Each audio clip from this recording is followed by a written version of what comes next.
Hey, what's going on YouTube? Coming at you with another video here. Today we're talking about the $350,000 mistake that I made and why I chose to become a real estate agent. All right, so this was back in the 2021 Florida real estate market. This was when it was going absolutely ballistic because of the pandemic and the low interest rates.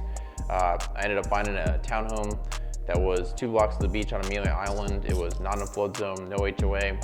The offer price was $490,000 at a 2.25 interest rate, so it was really a great position to be in. We just made one fatal mistake, and that was the fact that we gave the sellers 72 hours to respond to our contract. They had already started signing portions of it and then realized that this took them through the whole weekend, in which case they decided to hold another open house in the last attempt to get a higher offer. They ended up getting a higher offer that weekend and then rejected our offer about 4 hours before it was set to expire.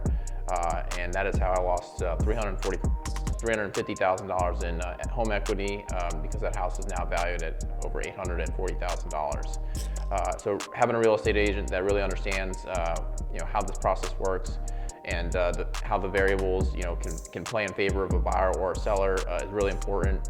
So whenever I'm dealing with a contract now, I usually only give the seller 24 hours to respond. They either want to work with you or they don't. So don't let them waste your time.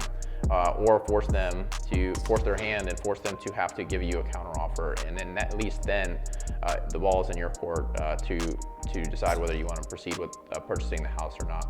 Additionally, I always recommend submitting a personal letter or some sort of personal statement with each offer. That way you foster some sort of connection with the seller. So, and that mistake is why I decided I need to better educate myself on the home buying and selling process, and why I decided to pursue my real estate license.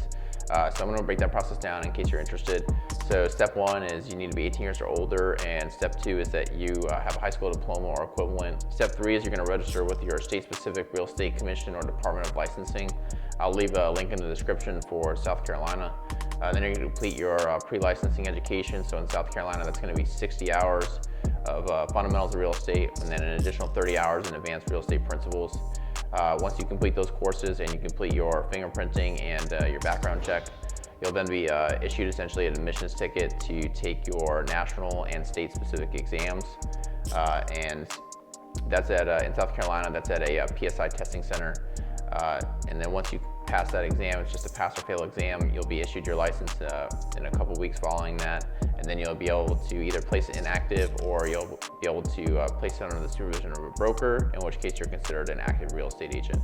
So if you guys found this video useful, definitely hit the like button and subscribe to the channel for more information. Cheers.